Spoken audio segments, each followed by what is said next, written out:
one started with a sketch that I did a while ago where I just kind of drew the shape of eyes melting and it back. Like I liked the symmetrical thing of it being like a perfect mirror. Mhm. And then I started developing the eye. Then I was like, oh, do I want to do, because sometimes I'll do black and white stuff. And then I started drawing the iris and I was like, oh, this is cool. I was like really going in on this iris. A lot of the art that I saw, it's just so much of those characters. That's just like, it's cool. It's just not my style at all.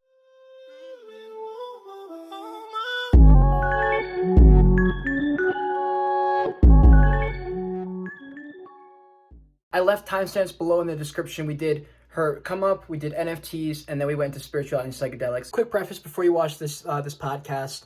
Since then, obviously, lots of things have happened, but this podcast was recorded over a month ago, I think. This was before my YouTube channel picked up, before her NFT stuff picked up. It was 2 weeks before I even picked up one of her NFTs. You can see in the beginning how flustered I fucking am. Stop roasting me. You would have been flustered too. And then about halfway through, you'll start to see me literally become mesmerized as I realize, holy shit, this girl's a rock star. And the rest is fucking history, so I hope you guys enjoy the episode. Here, hold on, you'll appreciate this. Like my camera set up behind, I got a little lights. Love it. Okay. Yeah. I mean, listen, look, when I was researching your stuff, I didn't know what to expect. Easton told me you were, video productions and all this stuff, and I was like, oh, interesting, because I used to do some of that, so I'm really excited to talk to you about that. Yeah, I'm excited too. Well, listen, I'll just get this started. I'm going to intro you, do my little intro, and then let's get into it. All right, guys, this is Sydney Espo.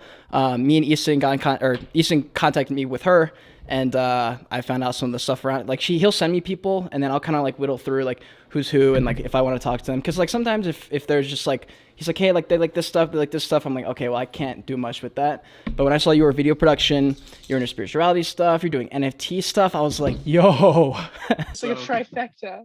It really was. So I want to thank you for coming on the show. Welcome back to your Joyage. It's Cade, your guide. I'll be replacing the little voice I dread for now, giving you a break from the constant total monologue that is the human mind. I want to say at the first, thank you for listening or viewing. On whatever platform you're on, if you haven't already, please hit the subscribe button, drop a like in this video so other people can find the Voyage at Joyage Podcast on Instagram and TikTok for all the updates pertaining to the podcast. Yeah, we're going to get started. Sydney, welcome to the podcast, and say hello to California out there. Hey. Coming from Cali. Where in Thanks Cali for having me. Yeah. Northern California, a little bit north of Sacramento. Right. Kind of in the country. Did you move there as a reason to do your job out there, or how did it start? No, so I'm from here, and then I moved to Santa Barbara, and my brother was going to school in San Luis Obispo. So we were both down south, and then we moved back here to start our business. When COVID happened, we both lost our jobs, and we're like, let's go home, save on rent, and then we can put everything into building our business. So that's kind of how we ended up back here. So it's you and your brother? Yes. Yeah. We do the video production together. Yeah, I'm gonna see if I can share the screen correctly. I'm gonna pull it up because I was super impressed with your website. Your website is exactly what mine would have looked like if I had continued down this path. Okay, can you see this? Can you see my screen? Yeah, I can see it. All right, I'm gonna pull this up. Mm-hmm. Is it cool if we go through it a little bit? Yeah. Cool. All right, I'm gonna pop up here. Awesome. Okay, so this is your website, Espo Video Productions. That's a great name. That's so lucky. Is that your real last name? Yeah, so our last name is Esposito, so it's short. Cool. Fire. Yeah, you have a really, really clean, just like, oh man, this is so nice. It's like exactly what you want to see when you see a cinematic commercial production team, basically. Now hold on, because when I was obsessed with video production, Peter McKinnon, Daniel Schiffer were two big dudes that I looked up to. Yeah. Daniel Schiffer, you a fan?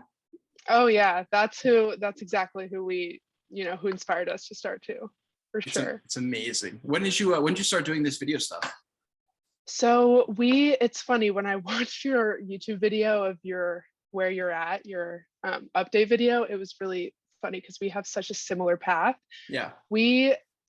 Our first thing we wanted to do was just do travel videos, be YouTubers.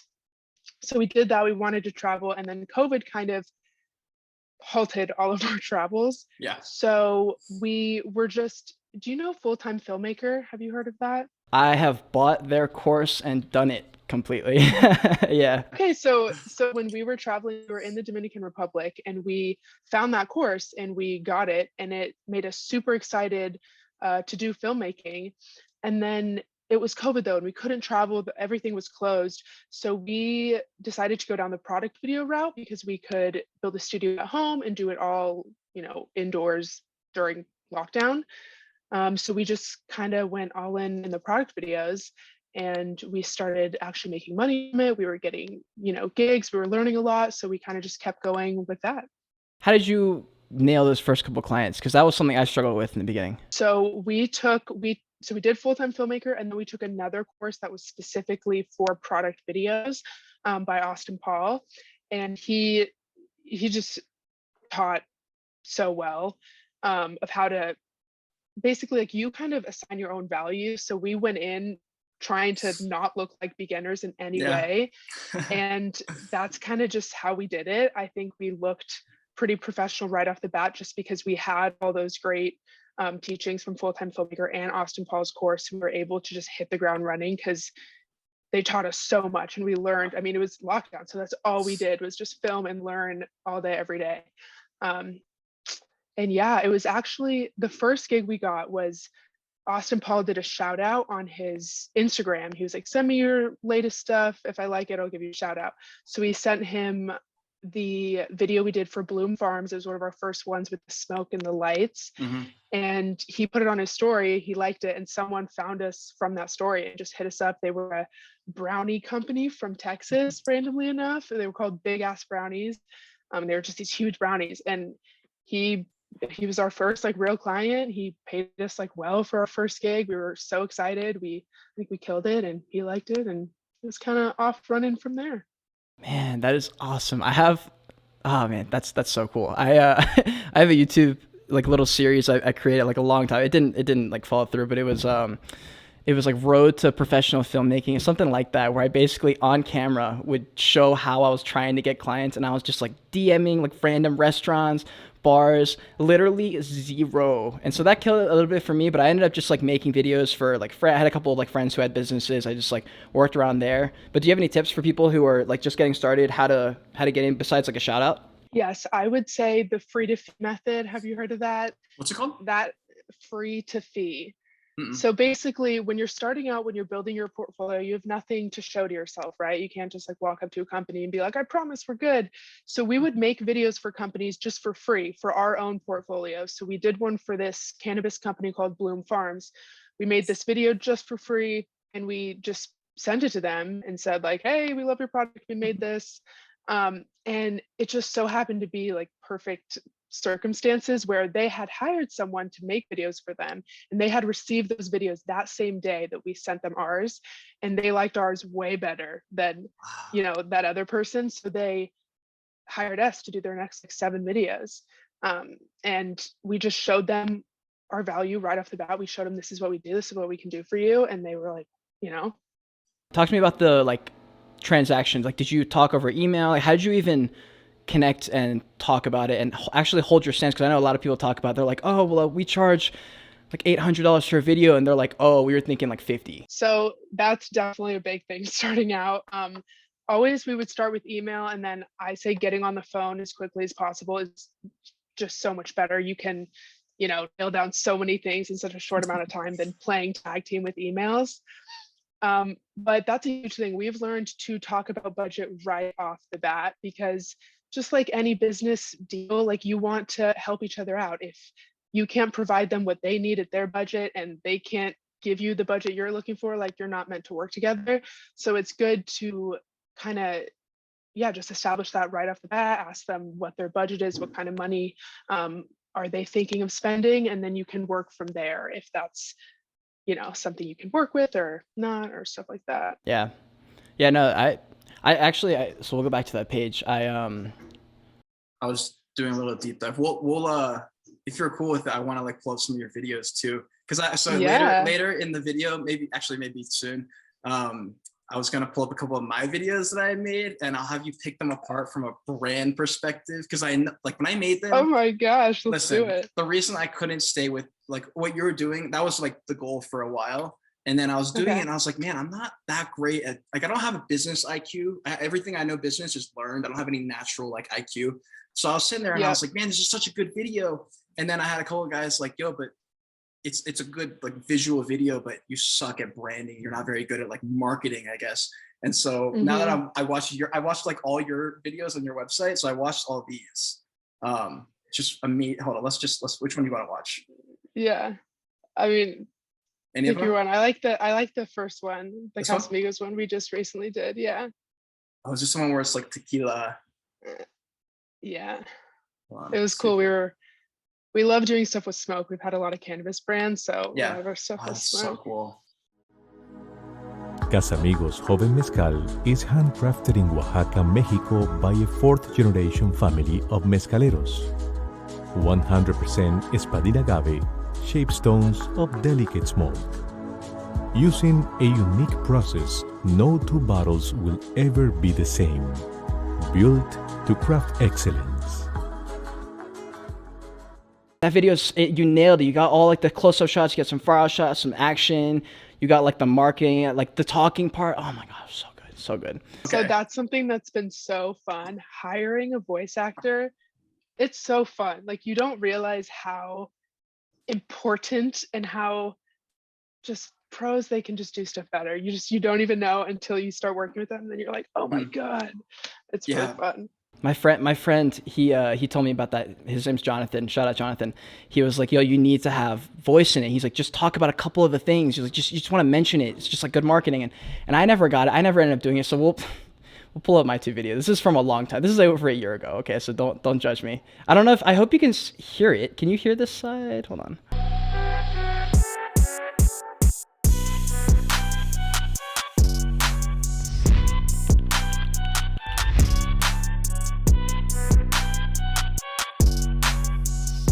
I like it.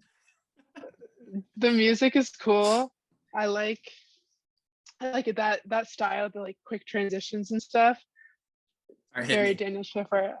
What was that? Hit me with the if it was from a marketing standpoint to sell a wrist rest, give me the negative feedback, because it's cool for video to show what it is, but I like it a lot, except the ending shot where you're putting it in that box, I feel like should end with a more powerful hero shot of the product itself. So ending like with it, a cool shot of it by the computer being used, something like that, because I feel like it's nice to end just like with a powerful statement, where that one it ended in like a closed box that isn't even the box with the brand or anything on it. Smart. So that would be my main thing, I'd say. Yeah, when I was making it, I thought when we had the idea, it was like, oh yeah, we'll just it'll look like we're packaging up, and so I went with it. Yeah, that last shot is kind of like, yeah, it's fine. But I like it. I like the music. I like the energy. It's cool. All right, and then this one. So I'm gonna have you watch one more. This one, when I made it, I was very, very excited. It's super. It's almost too intense. It's more of like, it would be more of like a self promo now that I watch it again, rather than a promotion for her personal training.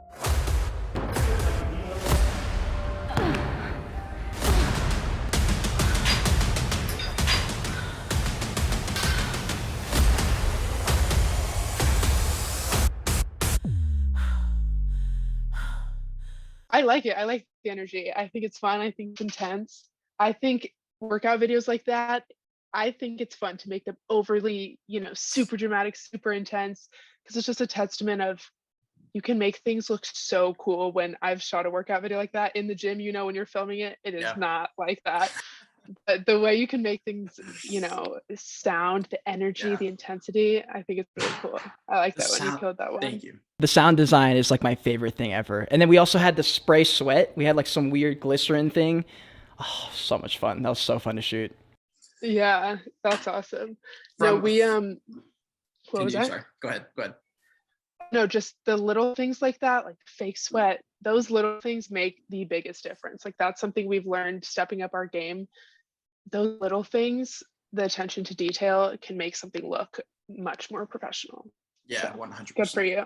Thank you. Especially on some of your restaurant/drinks promos that I watched, the sound design is like, it's just magnificent. Like I'm watching, I'm like, oh, and I have these headphones, I'm like, it's so crisp. Like if I close my eyes, I can imagine them there. I love that. Thank you. So from a marketing standpoint, if it was to sell a personal training promo, would you say that's good, or would you add in anything else or take away anything? I think that's good. Maybe the only thing I would say is have something to show that she's training someone else. You know what I mean?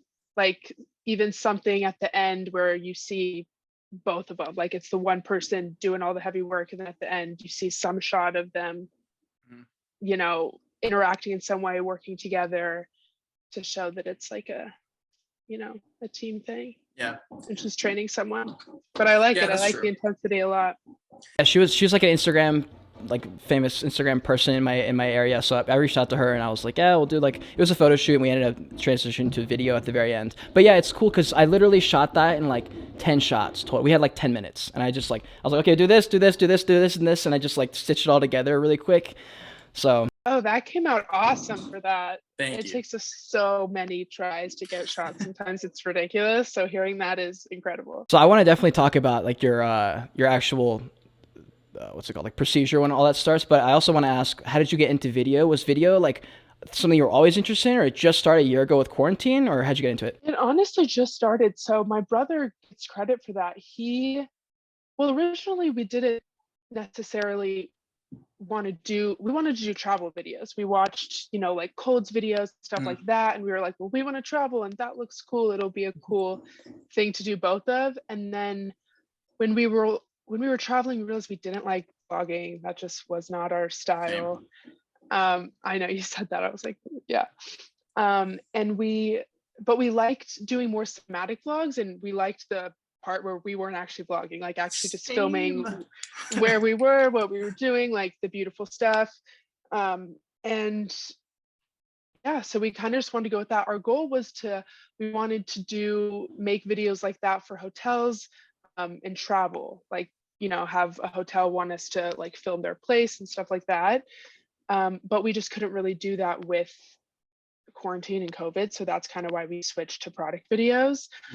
We started watching Austin Paul, who at the time was a lot smaller. Now he's blown up. He is awesome. We've actually managed to like work with him a couple times. My brother's working with him. Yeah. And he would just make these crazy, cool, creative, fun videos just in his living room. And we were like, we can do that. Like, let's do that. And the more we did it, it was just, yeah, it was something, it was so fun. It works on our strengths really well. My brother is much more tech savvy. He edits. I'm much more artistic. I do just kind of lay everything out, all the visual aesthetic stuff. So we just work together really well. And it kind of, yeah, it's kind of how it happened. That's awesome. Yeah, but it is all recently. Like we never picked up a camera till like a year and a half ago. Wow. Damn. So it's a testament to people who do courses, because I called bullshit on so many courses because I was like, look, they're great, but no one ever does anything after a course, you know. But you guys bought the course, you bought another course, and you turned it into a business. We owe everything to courses. Like masterminds are our shit. We've done many of them. Like anytime we want to get into something, like Matt got a drone, took a drone cinematography mastermind, like anything we want to do, we find masterminds for. Yeah, they help so much. I just feel like you take off running, like the little things, like in Austin's product videos, he's been in the industry for like 10 years. So he just knows all these like little things that make such a big difference. Like the best type of fake ice, spraying a matte spray on a can to get rid of reflections, like all these little things that make the biggest difference. And we just got to learn like a decade's worth of, you know, behind the scenes tips in a 20-hour course.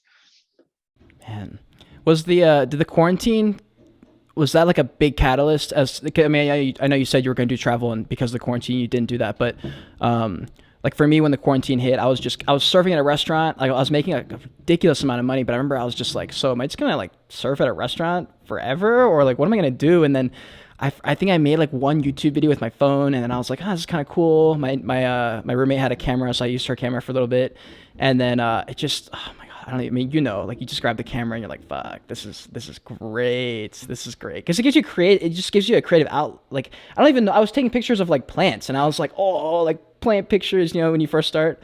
Yeah, definitely. No, I'm very similar to you in that way. Me and my brother were both working at restaurants.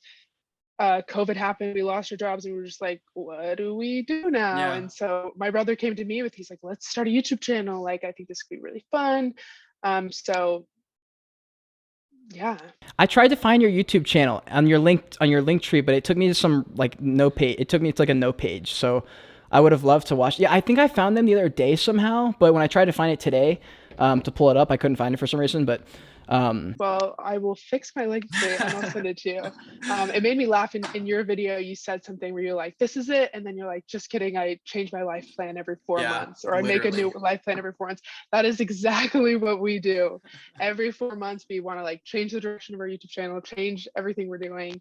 So I relate to you so much in that way. It's pretty funny because in YouTube, we started off doing like kind of like personal growth videos, like stuff that really helped us. Then we switched to travel vlogging. Then we switched to product video tutorials, and yeah, bro. Well, that's the best thing is like the trial and error. There's no other way to make it in this type of work. Like there's no other avenue other than just try this, try that, try this, try that. And somehow I ended up in NFTs and crypto. I have no idea how that happened. But like the year I spent making consistent YouTube videos, making promos, cinematic videos, vlogs, it all, and I knew it was going to happen. I was just kind of like praying. I was like, one day I'll find my niche and I'll finally be able to make videos consistently, easily, because I will have all these skills acquired and it'll just be second nature to me now. Yes, that is beautifully said. Absolutely. We have learned more. We also stopped going to school when COVID happened too. We both did 2 years at school, at college, got our AAs, and then we stopped. And we have learned more in this last year, not going to school, than we could have ever imagined. Traveling, the things we've learned, the opportunities we've gotten just from being able to put ourselves out there and go to random places and walk up to, new people. It's insane. So are you and your brothers, I assume you guys are close in age, but you guys have always been close? Or how can you run a full business with a brother? I would kill my sister if me and her worked together. So we are a year and a half apart. So we are very close. We were always a grade apart in school. And we were definitely not close really at all. Especially in high school, we did not get along. And when we both moved out and we both went to school, kind of had a year, did our own thing, we both grew up a lot. And I don't know, then we just kind of slowly started to become friends, and actually like hang out and spend quality time together. And then, yeah, we started doing the YouTube together. So we were doing that. And then we started traveling and we came back here. We've been living together ever since, and it's worked out somehow. Wow. That's awesome. That's awesome. Do you guys have similar hobbies too, other than the video making, or? Not really. My brother's he does all like action sports. He surfs and does, all that sort of stuff. I do yoga and I paint and I do stuff like that. So no, we don't really have very similar hobbies, I would say.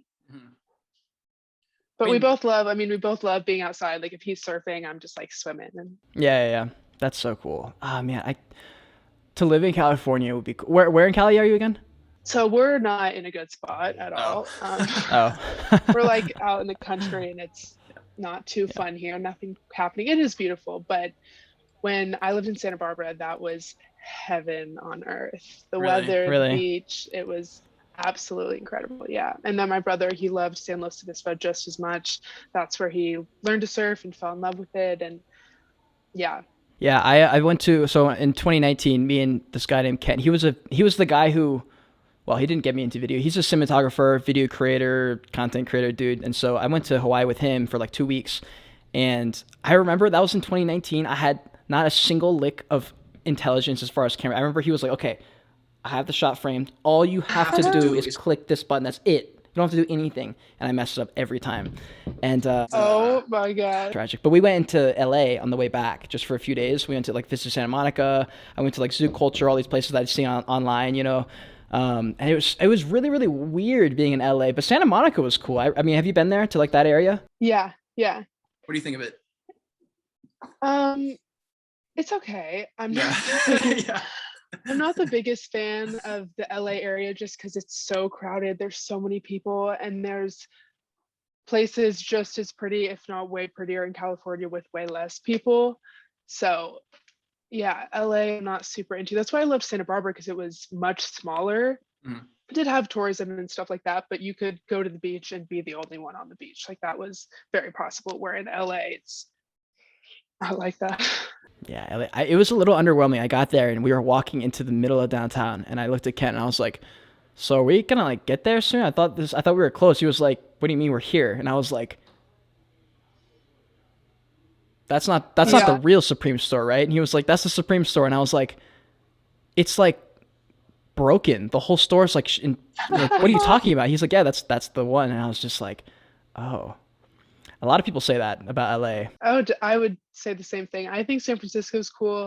And Northern California, it gets no love. It is so incredibly beautiful. Like we are an hour away from Lake Tahoe. Have you heard of I Tahoe? have. It's absolutely gorgeous. Like go there over LA. Yeah, so when I was in Washington, so on my trip, I was just kind of like, I don't even know what, I was just going everywhere basically. And I was in Washington forever. I love Washington State. And so I had to come back for a bachelor party in Vegas. So I drove through Northern California. It was Oh, cool. it was beautiful. It really, really Yeah. was. And I'm trying to think of, because I wanted to move into a little bit of the travel stuff, because you told me you were gonna do some travel vlog stuff, and I saw on some of your Instagram, I did a little peeping. You were in like, I don't know what is like Central America area. Is that where you were? No, so first we went to the Dominican Republic Okay. because it was COVID was happening, and it was just honestly one of the only places open. We just looked up where is open, and Dominican Republic was there, and we just literally picked a place on a map and went. And we ended up staying for 2 months, and it was amazing. We met so many cool people.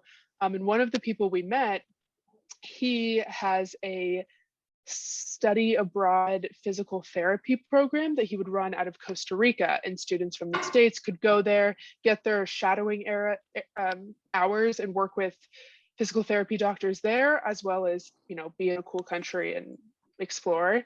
But COVID happened, he couldn't do it in Costa Rica, so he actually opened one up in Mexico, and he hired us to go out and film his whole program and make marketing material for him. So we went to Mexico a couple months ago, and we were going to go just for a week to work with him, but we were like, well, we're getting flown out anyways, so let's just stay, make it a trip. So we stayed for like 3.5 more weeks.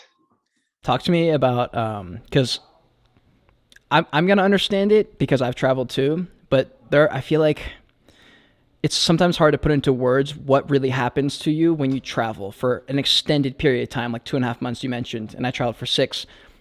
It's not the same as traveling for 1-2 weeks in Cancun, No, yeah, that was the first time that I've been like traveled for a significant period of time, and it is so different because you're not trying to rush and see so many things and do so many things in a certain period of time. You can actually just live there, experience what normal days are like, what rest days are like. You can actually get to know people. Like when we went to the Dominican Republic, I met this absolutely wonderful girl. She was my age and has a little baby boy. He was like 10 months at the time, 9 months.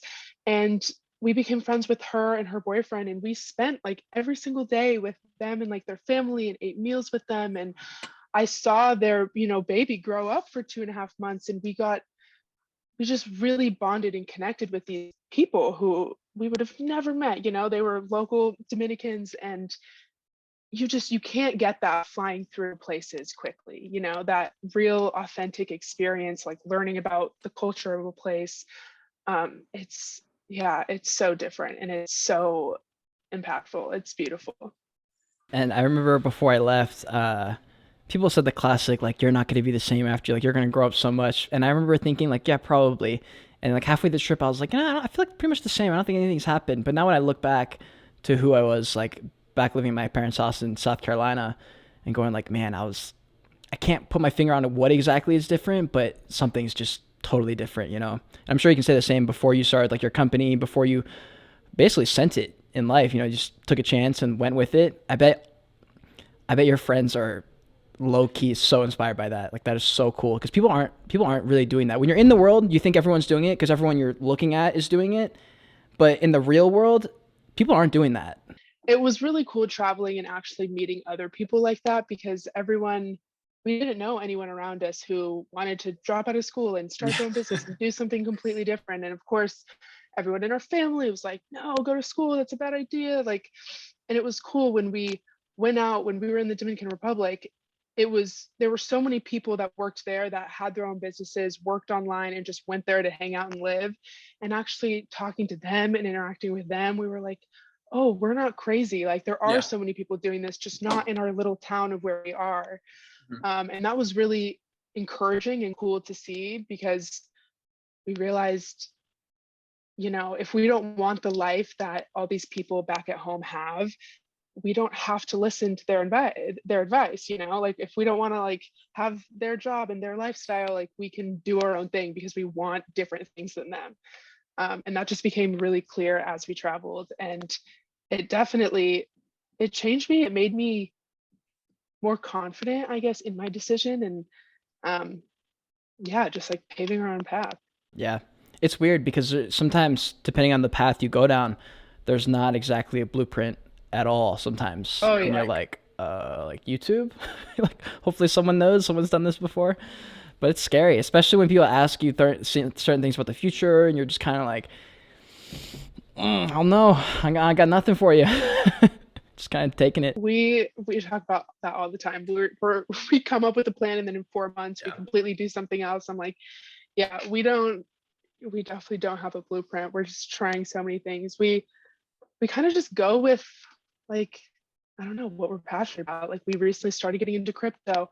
I found like this cool way to tie in my artistry to this whole like new world, and learn about all this new disruptive technology. And like now we're doing that too. Like, we're just not scared to try new things. And like you said, we're hoping we'll find our niche. Well, yeah, and that's a huge thing, that especially with travel, and especially just living a life that's a little bit different than most people, it gets easier to put things down and try other things. For me, like, I was able to I didn't drop crypto, but I kind of more or less dropped crypto and went straight into NFTs. I just was like, this is it. This is going to be bigger than crypto for sure. And so, like, one thing that I've learned is just, it's so easy for me to literally, if I've spent 6 months doing something, just be like, all right, I'm done, and just literally set it down. Some people have a really big issue with that, because like, wow, like, especially with jobs, they're like, well, I want to leave. I've been wanting to leave for like 2 years. I just can't. Like, I don't know about jobs, and you're sitting there like, dude, there's like 25 jobs right down the street. You could totally get another job. You're just terrified to put down like what you've been holding for so long, and that's something I learned on this trip for sure. Yeah, and I think to your point, that probably gets easier, because once you do it the first time and you realize like, oh, so many better things came than what I was doing with, you kind of get used to that constant state of change. And you're like, oh, it's okay. Like, I can we do that all the time. We'll like put so much effort into something and then just want to grow and do something different. And it's not like that time was wasted. We learned so much, we grew so much, we have these skills that we can still use in other things, but you know, like, that's not for us. Like, let's try this and let's pivot, let's shift. Yeah, that's spot on. That's literally spot on. You're like, look, I needed that experience while I didn't like use it, and I didn't like squeeze out everything and like keep going down that road. You had to have gone through that path. Like, if I hadn't tried travel vlogging, now I would be sitting around like, damn, I just want to try travel vlogging. But since I tried it, it kind of like, I don't know, it makes life seem a lot more manageable, especially being in LA or California like that, where you get to kind of see, especially the online creators, kind of like what their life is really like. And then if you're making YouTube content, you see the behind the scenes of like, oh, so YouTubing is actually really fucking hard, and it takes a lot of work. And as you know, editing can sometimes take forever. Especially like my podcast, if I do a Zoom interview, since there's like a 1 second lag every 4 seconds, the editing takes 6 hours versus an in-person interview takes like 30 minutes. Oh, wow. Yeah, it's nuts. It's nuts. Wow. Yeah, I know. My brother, he kills it. He does the editing, and it is insane how much work goes into it, how long it takes. Yeah. Well, anyways, I want to talk about since we broke open Pandora's box with the NFTs, and plus I'm going to need to be sold on this Phantom wallet, because I'm just not a fan of Sol, but I am willing to download the wallet. If it means getting one of your artist pieces, because that piece was super cool, super unique. I've never seen I've seen one Yu-Gi-Oh card that looks like the art piece that you made, but I've never seen anything like that before. So Okay. talk to me about that. Is that like a one of one piece, or and you made like 50 of them available, or is each one different? Yeah, so that one, there's 50 of them. It's just the one thing. So yeah, I just recently learned what NFTs were, kind of started diving into the space. And a lot of the art that I saw, it's just so much of those characters, Mhm. like The they look profile kind of picture stuff. gaming-esque. Yeah, yeah, Yeah. yeah. And that's just like, it's cool. It's just not my style at all. So I kind of just thought, I figured a lot of people that are in the NFT game right now, it's people who want to make money, right? They want to buy stuff, they want to flip it. And that's not really why I want to go into the space. I truly just want to share my art because I think it's going to get to a point where when it's more commonplace just to have NFTs and show your collection off like an Instagram page, Mhm. people are just going to want fun, different art that they like and they connect with. And so that's kind of what I'm planning for, and that's why I'm choosing to do it on the Solana because there's no gas fees Yeah. essentially, like way, way less. And I'm just starting to share my art. Like I don't think it's worth that much because I'm just starting. So I'm putting them up for like $10 and I'm not people who are buying art for $10 can't pay, $150 for Yeah. a gas fee. So I just think it's a good starting ground if my art becomes super popular and I'm able to step it up and sell things for more. Yeah, I can definitely pivot, but I think it's a good starting point. Yeah, totally, totally. There's so many marketplaces out there right now. I mean, they got the Soul Marketplace, they got or what's it called, FTX Marketplace, they got Mutable X, Coinbase is coming out with theirs. That's gonna be super exciting. Have you signed up for the wait lists for that? Oh yeah, Yeah, yeah, oh I'm in. yeah, definitely. Yeah, Dude, I'm in the yeah. top 1,000 right now. I've sent so many links out for Really, like my because you reference keep code. getting boosted. Yeah, I get boosted. I keep going down. I'm like, well, I want to be in like the top like 500. Oh, that's So I'm awesome, excited. good for you. Yeah, I don't know what's gonna happen. I feel like there's probably not anything special about getting in the 500, or if you're like 20,000th, but whatever. It's kind of like an ego thing. Yeah, I'm not sure, but I can only imagine that it's going to kind of boost everything in the NFT world up. Like even if Coinbase uses ETH Mhm. and all those users, start there, I can only think that a lot of them will want to switch to lower gas fees and like try other ecosystems. And I think too, like especially with SolSea where I'm on right now, it's so new that first of all, so many things are so complicated and it's frustrating, but it's also so new that I'm like hopping into Discord and they're literally like, guys, we're in beta, we're just starting, be nice. Like Yeah, we're just that's starting this funny. out. And I'm like, yeah, it's cool to like feel super early with that Hey, too.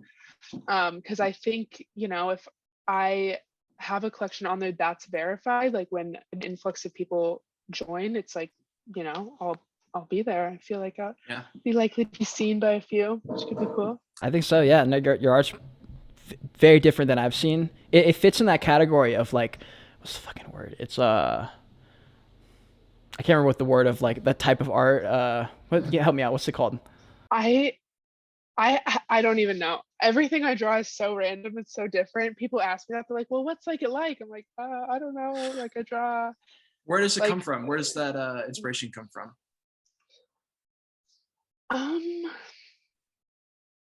it's just all over the place, honestly. Like, Like the do you thing. just draw? Did you draw the eye and go, oh yeah, yeah, I like that eye, and then you just kind of start doing around, or like, So that one started with a sketch that I did a while ago where I just kind of drew the shape of eyes melting and bit back. Like I liked the symmetrical thing of it being like a perfect mirror. mhm, And then I started developing the eye. Then I was like, oh, do I want to do? Because sometimes I'll do black and white stuff. And then I started drawing the iris, and I was like, oh, this is cool. I was like really going in on this iris. So then I yeah, decided to make it more realistic looking, just because the iris was cool. But so much, I just draw so many random things.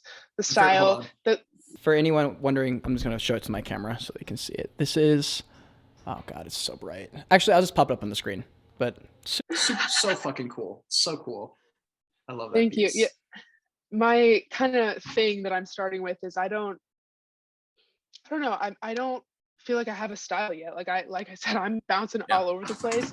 So I think that could be kind of cool though. Like I don't want to try to push myself and merge into a style and do one collection with all the same stuff. Like I'm just kind of gonna do whatever I want to draw, whatever's popping in my mind that I want to make. And then, I feel like people could go to it and maybe they won't like 20, but they'll like that one that's like weird and different. And it's just, that's like authentic. I don't have a style. I'm all over the place. So I'm going to kind of just roll with that. Are you bouncing in NFTs? Like, are you about to like dive in, or are you kind of just teetering on the outside? In terms of like buying and flipping? No, in terms of just in the NFT space, like is you selling this art becoming like hey, I want to do this and I want to put myself out there? Because people connect with the artists. Like right now, Fidel, he's really, really active on Twitter. He's streaming, he's doing YouTube because he wants people to connect with him and then be like, oh, by the way, I got all this art. Yeah, 100%. So again, like this is all so new. I'm just starting, but I definitely want to do all that. I'm starting to like make all the socials right now. It's so like overwhelming, kind of trying to like learn it all at once, like trying to actually learn how to like create the NFTs while also trying to like find other people and connect and be like, hi, I want to do this. But yeah, I'm starting. I'm like hopping in Discords and Twitter and trying to follow other people. And yeah, that's definitely the goal. Yeah, no, it is a lot. It's so much. I don't think people, because I try and get people in. So on Instagram, I do a bunch of like, not money flexes, but I'll just show people what's like possible in the NFT space and trying to at least get them through the door. Cause I know that the work it takes to get to a point where NFTs are kind of like second nature. It takes a considerable amount of front loaded effort on whoever's like going to be in there. Cause there's definitely a learning curve. And so I get like 1 or 2 people a month who are like, okay, like I'm down, and they'll hop in the Discord. Usually nothing comes of it because it has to be like an internal motivation to want to get into something like this. Yeah, definitely. And something that I'm going to do just to make it easier for people, because like you said, it feels like it is such like a scarier barrier of entry of to like, where do you start? I'm just planning on making simple videos like how to, like, first of all, what are NFTs, how to download a Phantom wallet, so I can just point to people, say, because people have already asked me like, what is a Phantom wallet? How do I get that? I could just shoot them to this quick video talk about how to do it, because I feel like, especially if they like your art and they connect with you and you make it super simple for them, to have access to your stuff, like they're much more likely to do so. So yeah, I'm gonna work on all that. Oh yeah. Have you looked at the other like, I know there's art pages basically, like I think there's like one called Foundation. There's a couple of different like artist focused, especially for art, not like not for photography as much. That's actually not true, but there's a bunch of like artist websites that are doing any of the NFTs. Have you looked at any of those, or are you looking to stay on Sol? Like other marketplaces, you mean? Like, yeah, well, there's a bunch of them that are like more private. Yeah, they're more private, but I'm pretty sure they're still ETH. So is the main thing with Sol, you just want to be there because it's cheaper, a little easier, it's a little newer? Yeah, I mean, I definitely think I'm gonna try a bunch of different things, like make different stuff for different marketplaces. That's just kind of where I'm starting, because it's the easiest to get on, because a lot of those are closed marketplaces where you have to like have all your stuff and get submitted, and they only take people who have communities built up and have this sort of stuff. So I'm literally just at ground zero right now. Like I have 2 Twitter followers. Wait, hold on. What's your Twitter? We'll drop in the Discord. We'll follow it. What is it? Espo Visuals. Everything is Espo Visuals for that. Like I'm gonna make a TikTok. I'm gonna do it all. I'm just at the very start. Like yesterday, because SolSea it's so new, you can't batch mint something. So like I wanted to make 50 versions of this, but you have to do it by hand, like mint 50 individually. And I was doing it from like 9 a.m. till 4 p.m. It took so long just to do that.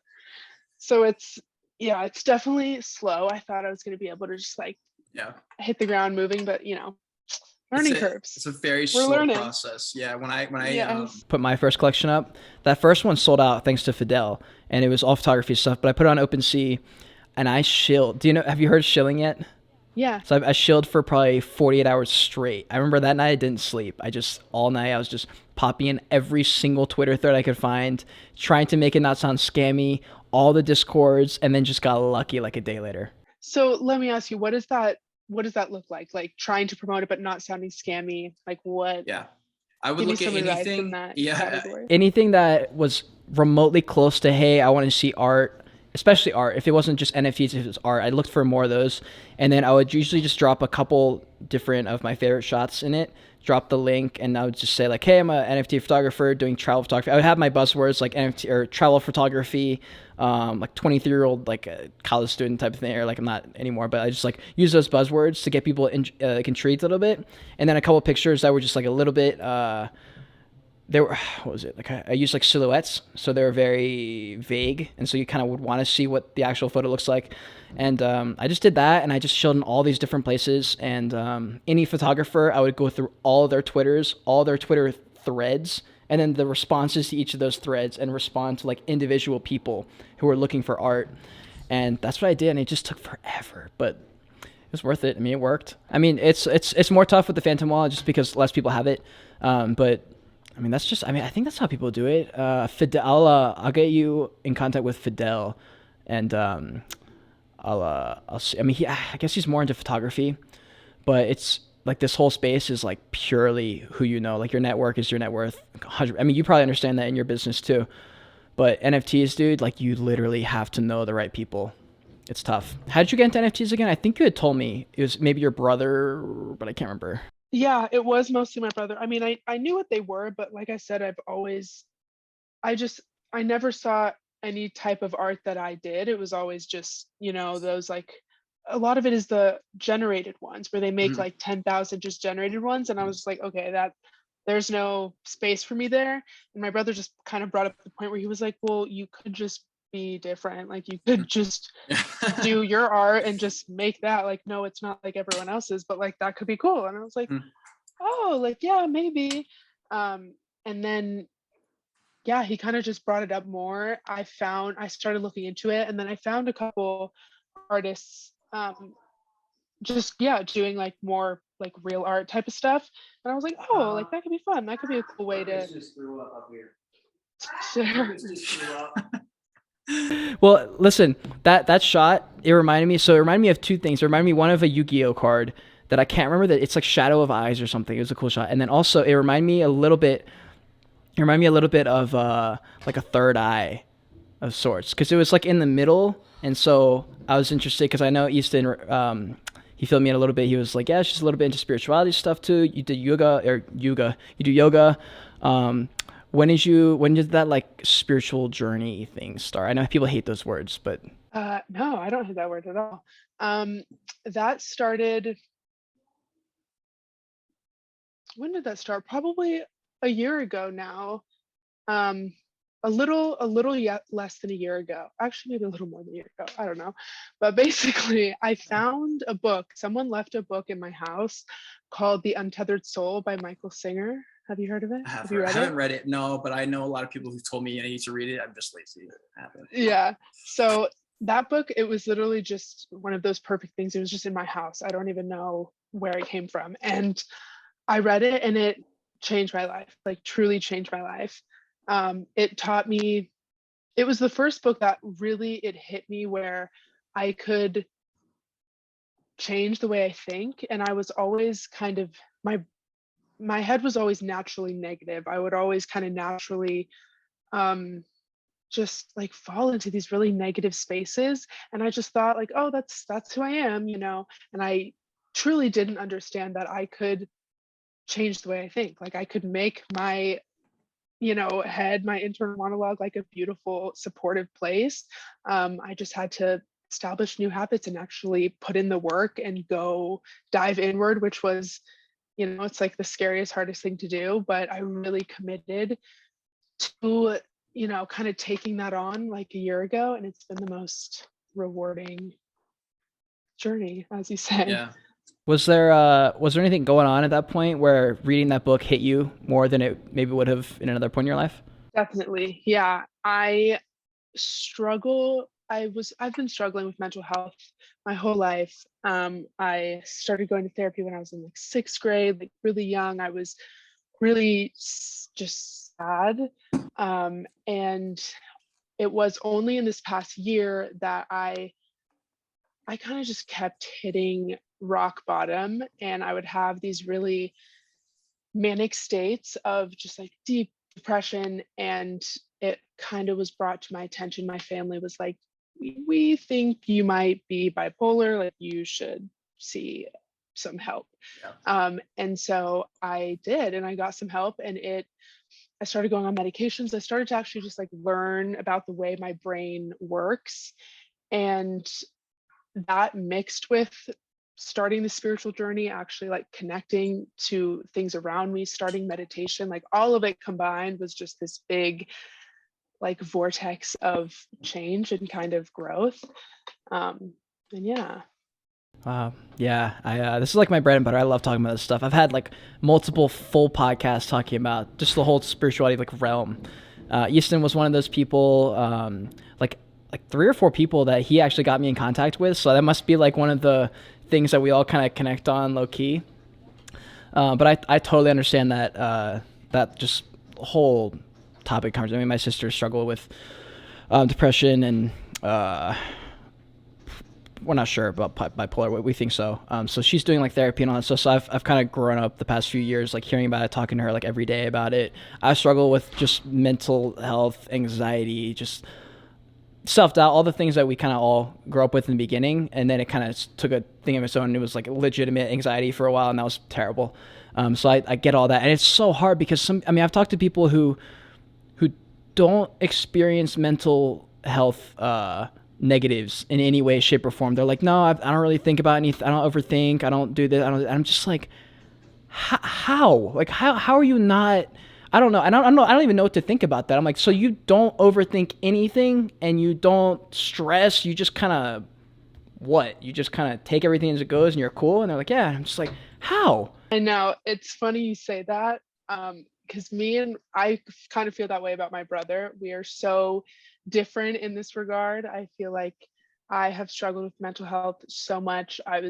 Have been so emotionally unstable, and he just isn't at all. He just really hasn't had those bad like mental health problems. Just like he has like, his own stuff, but it's just never something like he just can't relate. Like sometimes when I'm so sad, like I will just be just so sad, and it's not a specific reason. I'm just feeling just darkness that day, and he just doesn't understand. Like he's like, why are you sad? What can we do? What's that? Like, let's fix it. What's going on? And I'm just like, there's nothing wrong. Like this isn't just like, oh, I can, Right.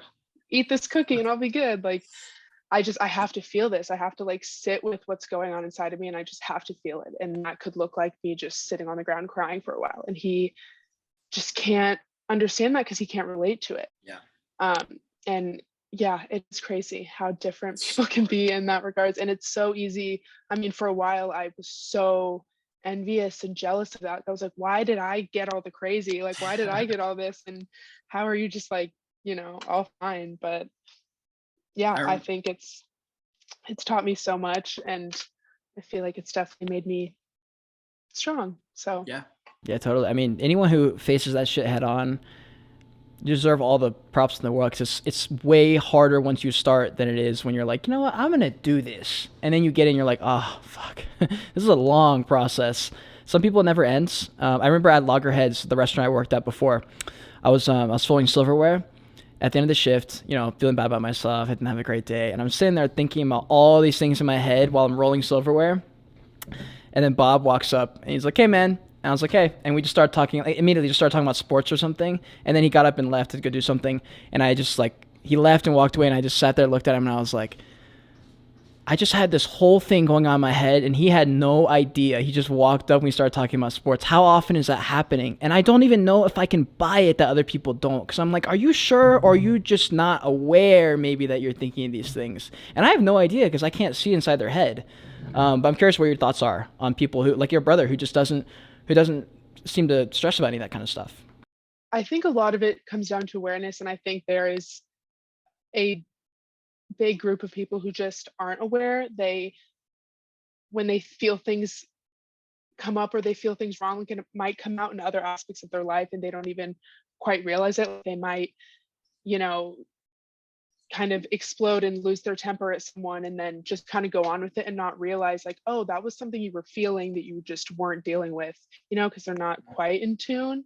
I relate to you so much in terms of I feel like I could be moving mountains in my mind, dealing with so many things, and just, I'm like, no one around me realizes that I'm like honestly working right now to stay sane, or to ground myself, or to,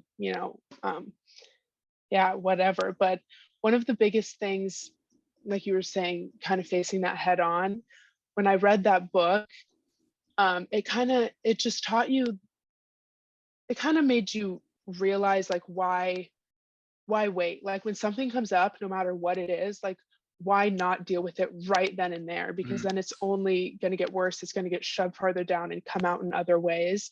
And that was something I committed to doing, was anytime something came up that I felt like, I'm pretty in tune and connected with my body. I do a lot of meditations and stuff, that I feel like I have a pretty good mind body connection. I can feel things, like I can feel when something unsettling is coming over my body. And it is the hardest thing in the world to not just ignore it and move on and shove it down, but to actually sit there with that feeling and feel it, and actually just be there with it and confront it head on. That's the work. And like you said, it's a lot easier said than done. And like you said, it takes time, It's a long time. You can't kind of force these things. And I remember I would look back at myself. I remember like moments in my journey where it was really, really intense for no reason, just was. I don't know if it's because of lunar cycles or what, but every time there's a full moon, I get screwed over every time. And I always notice it 3 or 4 days in, and I'm like, God, why am I so? And I'm like, oh, the full moon's like tomorrow, and I'm like, why does this happen every time, like clockwork? But I remember a few times in the trip where I'm not a huge astrology guy, but I definitely think there's some merit. I read a thing once where they were like, millionaires don't use astrology, but billionaires do, because it does affect the world, they say. And I was like, holy shit. So I definitely believe in some of those. But I remember on the trip, I was struggling through certain things. And I can remember, because I kept like a little journal, and I wouldn't write in it. I was like semi-consistent with it. But I would read back some of the things that was going through my head. And looking back now, I'm like, wow, that just like, it was just like a wave of just overwhelming that just caused me to do that. And like, the more I've kept records of stuff and remember, I'm like, wow, it's really just waves. Like, it's just same with NFTs. That's why I think I understand markets like that. Cause I'm like, it's just waves. It goes up sometimes more, sometimes lower. And when you forget when you're down here, how great it is up here. And that was the Instagram. I don't know if you saw my Instagram story. There was like a little cartoon video of this character. And I resonate with that so much. Yeah, no, I think that is such a good point of starting to keep track. That is something that I do now that has helped so much too. It's so easy. It's so easy to forget. Our brains are so good at making us forget like everything, and just focusing on this one negative thought and just cycling through it, and you lose your awareness about everything else. And that's something that writing things down, being able to see, like, go back on a day where I'm feeling low, being able to go back and seeing what I was saying a week prior, when I was literally wrote this whole thing about how this one cloud was so beautiful that it like made me like, it was the most like joyful thing I experienced that day. And I read that and I'm like, oh my gosh, I'm capable of finding so much joy in a cloud. And just because right now I feel like shit and I just want to cry, it's going to pass, and I'm going to be back, and I'm going to be back there. And yeah, having that actually written there so you can see your own thoughts like looking back at you is really, really helpful. It's so helpful. And doing that is very much like how you're talking about with the video stuff. You were like, yeah, like I tried this, didn't work, but at least now I know I tried that thing. And with the spirituality thing, when you try new things, after months, and I mean, I started with this stuff like my whole life, but like in the last year or so, going through that 6-month like solo travel, the goal like 2 or 3 months in was like, hey, these waves suck up and down. Like they're both like, when I'm at the top, I'm so aware now that this is the top that it's hard for me to like enjoy it. So I was like, okay, so what is the answer here? What should I be fighting to achieve? And I was like, and I watched some video, I think, and they were like, your goal, if you're like in this space, basically, they were like, you want to get your equilibrium, like your natural state, higher than what it probably is right now. Because I remember I was sitting there, I was like, okay, so my natural state when I'm not happy or sad is probably like a 4 out of 10. I was like, that kind of sucks, actually. I was like, I want that like closer to 7. So like the past like few months, that's been the goal. I was like, I just want to be doing things. That's why I love NFTs. Like if I find something I like, I just do it more. Like I love podcasting, talking to people. I love NFTs, I love editing, I love all the things. And I do those more, and I realize, wow, my natural state is much more happy. I'm very chill. Like I've always been chill, but I'm even more chill now. So that brings me so much joy hearing that. That is so beautiful. I relate to that so much, where I've never quite heard it put like that. Like you said, like your equilibrium, like where you're at normally, like that can be raised. I relate to that so much. Like when I said before, my mind was so naturally negative, that I was right there with you. My natural state was like a 3 or a 4. If there was nothing going on, like I was fine, but I wasn't just like excited and happy. Where now that I've like literally think different, I have new thinking patterns, like my literal natural equilibrium is so much higher, that when nothing's happening and I'm just sitting here, like I like feel joy doing nothing. Where like before that wasn't the case. I had to actually be doing something crazy to feel joy, where now I can genuinely find joy in the smallest things and nothing. Like sitting there meditating, I can be overwhelmed with joy. And I say that to say like that was not natural for me at first at all. Like I feel like naturally I was so negative and so sad, and I've been able to kind of grow and build to this. Yeah, totally. It's I think it requires some kind of like rut. It requires those things that suck. And Easton broke my reality when he said something on my podcast. And it was funny because at the time he had reached out to me on TikTok. I didn't know what he wanted. I was like some like real estate dude. And I was just like, like it looked like a bunch of spirituality nonsense, kind of like just a typical like spirituality page. And I was like, I don't know about this guy. And so I met with him. He was nice. And I was like, whatever, like I need to do a podcast anyway. I'll talk to this dude. And within like 5 minutes, I was like, okay, this is a cool guy. This is a normal dude. He's not trying to sell me on anything. And we ended up having like a wonderful conversation. He broke my reality with one sentence. He said, because I asked him, I was like, hey, so, and it was about this topic. I was like, what do I do when I'm not feeling like I want to do the thing that I should be doing? Like if I need to push my podcast, why am I not filming more podcasts and editing more podcasts? Why am I just finding excuses? And he was like, well, you can actually do those things in spite of not feeling well. He goes, if you live a value-based life rather than a feeling-based life, do things based on how you're feeling that day. He goes, if you do them because your values, you want a podcast, you want this, you do it even when you're happy, even when you like don't want to. He goes, that's really the trick. He goes, and if you make that work in your head, he goes, it becomes a lot easier. And he literally said that when he closed his mouth. I was like, and you can see this on the podcast, like live. I'm sitting there, I'm like, wait, what? I'm like, what? And that changed my whole life, and that it literally changed my entire life with that one sentence. So shout out Easton. That is, shout out Easton. That is a incredible way to put that, because it's so true. That was something that I had to come to realize too, where I was like, oh, I don't have to act on my feelings. Yeah. Like that is a actual choice. Like I could be sad, but I don't have to sit in bed and sit in my sadness all day. That's something me and my brother talk about a lot, where it's like we like love to work out. Every morning when I wake up to work out, sometimes I don't feel like working out, but I want to work out because I know it's good for me.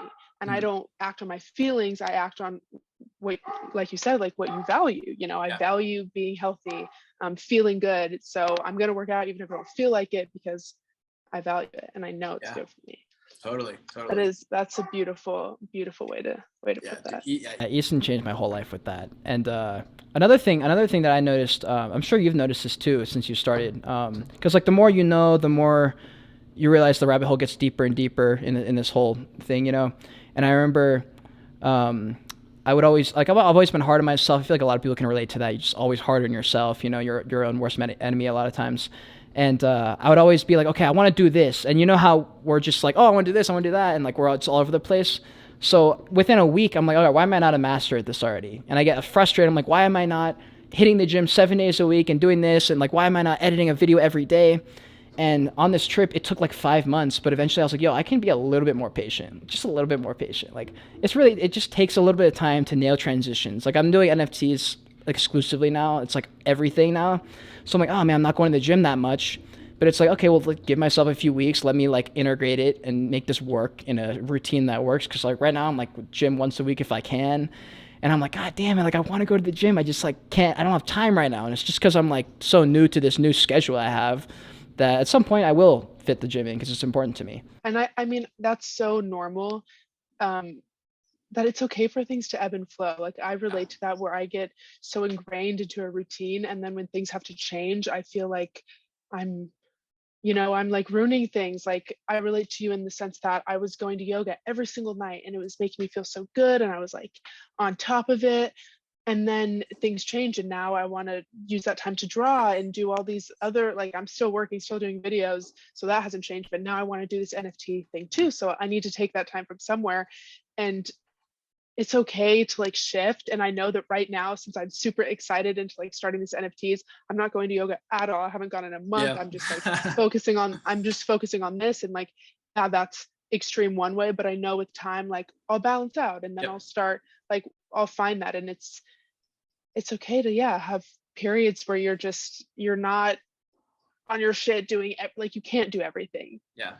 That's the thing. You can't do everything. So it is just about finding that balance. And knowing that there's times where I remember, I don't know what I was listening to, it was one of your podcasts and you were talking about, there are times where you just have to work. You have to just put your head down and work, and that's all you do.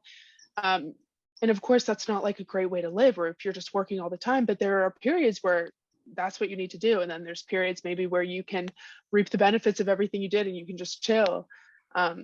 So yeah. Yeah, you literally took the words out of my mouth. I was going to allude to that. Literally, I was going to say life's like little bits of sprints just randomly.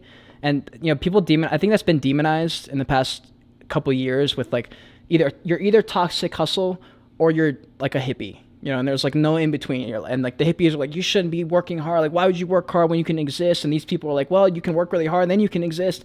And I'm like, bro, like, what do you mean? Like, you have to work at some point. You can't just like always be amazing at balancing everything. That's just not how it works. It takes a little bit of balls to the wall, just go hard for a little bit. Like my NFT thing, that first 2 months, I slept every other day for 2 weeks straight. And I just learned I could not sleep. I was sitting there and I was just like, and my eyes just open and I'm like Twitter, Discord, and I'm just like, that's just how I do it. And usually it works out. Like I usually get good at whatever I'm doing. Like when I was growing up, it was soccer. It took me like 18 years, but I got to play college soccer. I got to experience that. And then as soon as I topped that, I was like, okay, well, college soccer's done. I'm kind of like over this now. So I was like, okay, fitness. And I became like the fitness dude at College of Charleston. I was like bodybuilder, all that shit. And I was watching like fitness YouTube for so long. But that's the way it works. Like if that's what you want in life, if you want to like succeed at the things you're doing and you want to be good, then it takes that little, even if it's a couple of years of just like going hard, because you do get to you get to reap the benefits, and that's just how it works. I feel like that was our goal coming home here. Like all of our friends moved away from here. We know basically no one here. So we were like, we are going to, for 1 year, just not have friends, like literally not do anything but work, but learn, but build this business. And we've done just that. And it's been a year of like you said, like not a good balance between work and friends, like basically no friends, just work. But we learned so much. We got our business like up and running, and now we're going to move soon and, be somewhere new and like have more of a balance and meet people and actually start hanging out and going out and stuff. But we wouldn't be able to do that if we didn't spend this year just like busting our ass, going hard, only doing business stuff. Yeah, you need those life experiences. Like now I'm so much more grateful for anything. Like I was living in my car, I took my mom's Toyota Prius and I lived in that for 6 months. So like having a normal towel is important. Like having room to stand up is important. And I'm like, man, like that was such a nice little reset for me. And for you, like you not having friends for a year in your like physical vicinity, and like now you're like, someone texts you like, hey, we're going to like whatever. And you're like, yes.